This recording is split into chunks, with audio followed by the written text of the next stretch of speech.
Hi friends, మరి రాగి పిండి మొత్తం అంతా కలిపేస్తాము కదా ఫ్రెండ్స్, అంతా కూడా చూసారు కదా. ఇది లడ్డు చూస్తున్నాం అనమాట ఫ్రెండ్స్. ఇది అందులోనేమో జీడిపప్పు పెట్టేసి ఈ విధంగా లడ్డు చూస్తున్నారు అనమాట.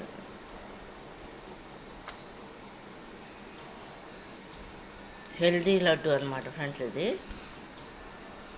దీంట్లో లడ్డూకి ఏంటంటే ఫ్రెండ్స్, నెయ్యి ఎక్కువ నెయ్యి పోసుకుని ఉండలా చుట్టుకోవాలన్నమాట. కొంతమంది పాకంలా కూడా పట్టుకోవచ్చు అనమాట, షుగర్ పాకంతో. దానికన్నా ఇదే బెటరు, ఇదే హెల్దీ ఫ్రెండ్స్.